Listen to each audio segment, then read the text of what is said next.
All right, so I'm Ricky Raley.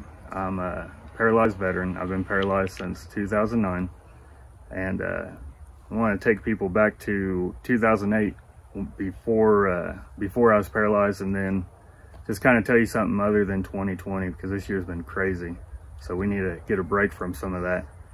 And I want to take you back to 2008. I was 22 years old in Iraq, in a war zone doing combat missions. And then on one mission I was blown up and we got a traumatic brain injury from that, but I was walking from then. And then late 2008 I come home and walking, and then not really being in the correct mental space, you know, not with my life being crazy, just trying to readjust to society.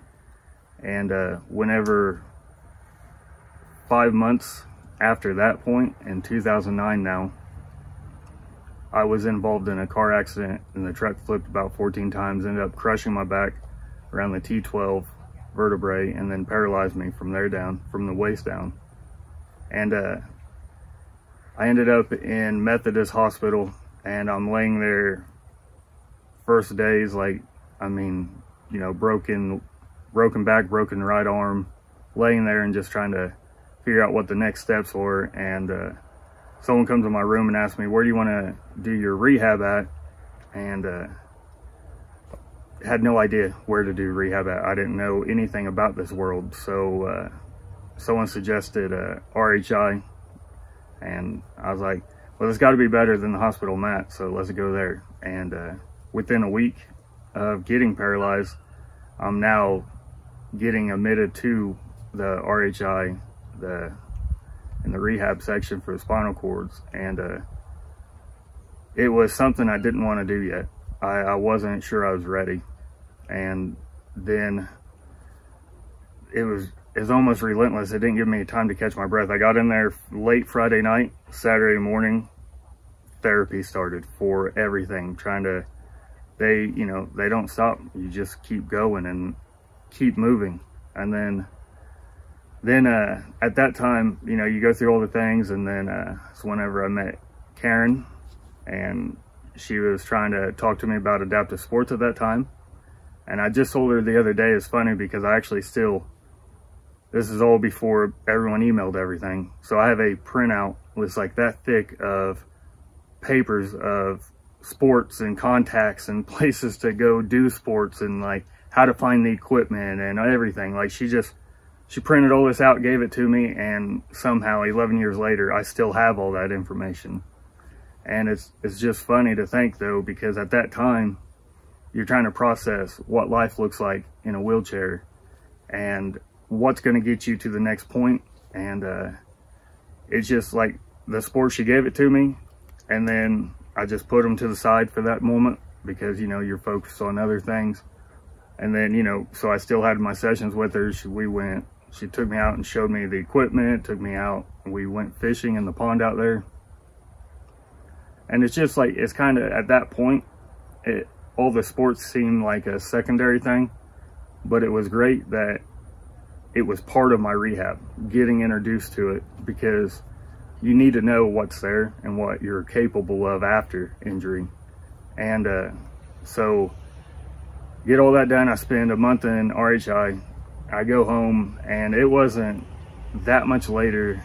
It was only a couple months before I end up looking for a hand cycle. And when I got my hand cycle, you know, I just started riding, and I fell in love with cycling. And then, of course, Audie got me into basketball, and I played basketball a lot, loved basketball. And then, you know, I kind of disappeared from RHI Sports for just about a year or so I could go through my own emotional and physical rehabilitation at that point.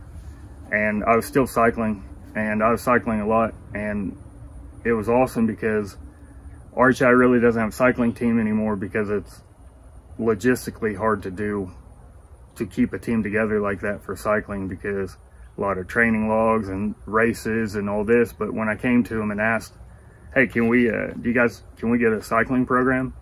I wasn't told no. They're like, yeah, let's see how we can do this. Let's figure this out. And you know, that's something you don't find about a lot of programs out there is they're just open. They're like, hey, we don't have it, let's see if we can't have it. And so from then on, I used cycling for my mental health and to get away from my wheelchair for a while.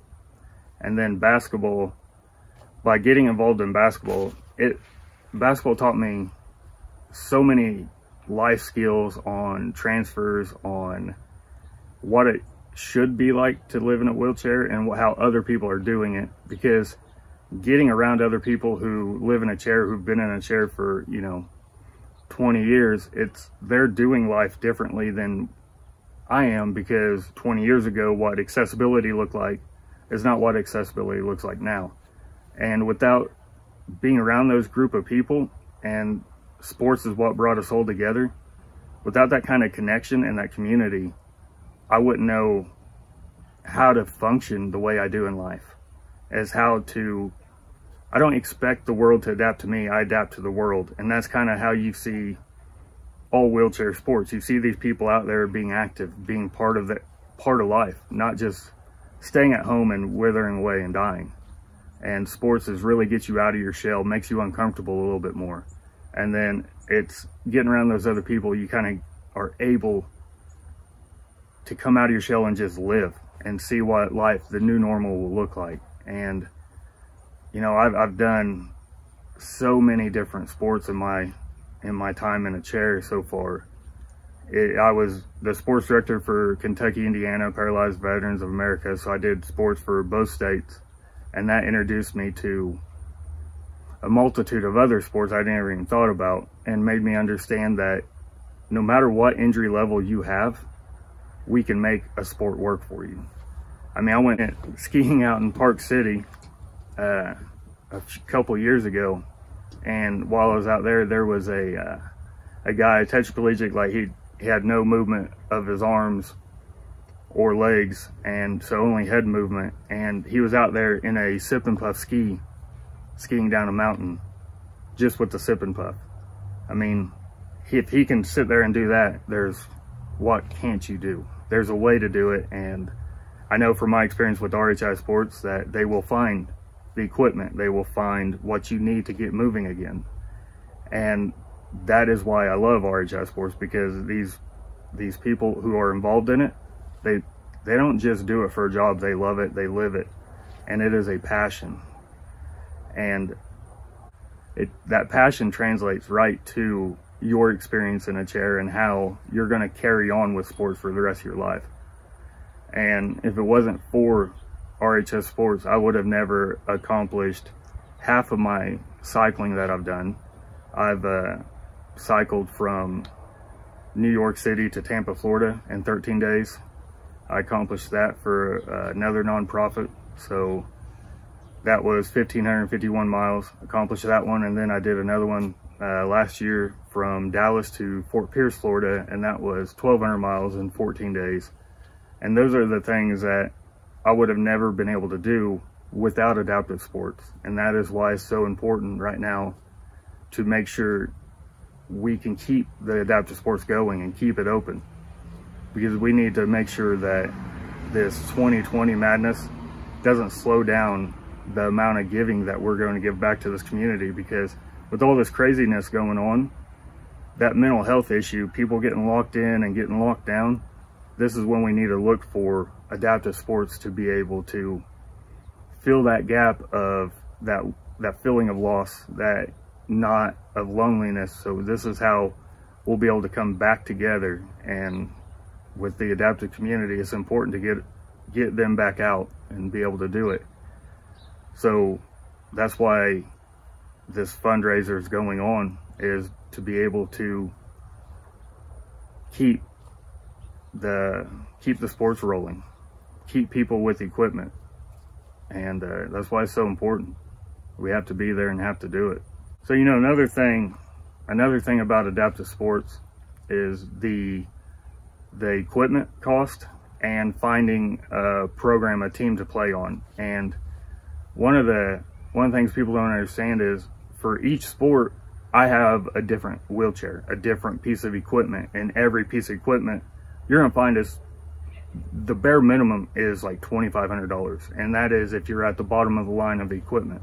So if you think about all the sports you want to do, think about all the sports you did as growing up as a kid, you were able to just go out and do it. You may need a different pair of tennis shoes or a baseball glove or something like that. Not a huge cost, but for the adaptive community, it's a huge cost and is a burden to put on people who already may not be able to get funding because of private insurance will not pay for adaptive sports equipment because they figure it's recreation. And we're working on the numbers, working on science, but there's plenty of data to back up the mental health aspect of what it does for people. We're getting private insurance to get there. They may get there one day, but for now, we have places like RHI Sports who have the equipment, who have connections to find that equipment and be able to get it to the people who need it the most. And something along my journey that I've learned was, I never even thought about this until I was in the adaptive world, but you know, growing up, when I went through sports, I had teams to play on. I had everyone, like when I went, my friends at school were my friends on the team. So the friends at school, your friends at school are the ones who are on your friends on the team you're playing on. And what I learned was, for a child with a disability, when they're going to school, it's not like every person at that school is looking down on them because they have a disability or they're different. So they'll have friends, but those friends go and play their sports, and now you have this kid getting left behind because they just can't go and play that same sport with their friends. And that's why all the youth teams at RHI now has given those children a place to go and feel like they're part of a team and find new friends and help them through the struggles of being a teenager, being in high school, growing up through all those hormones that are fun, and now you got a support group for them. So that's the side of things you don't really see, or is that support group could never exist without sports.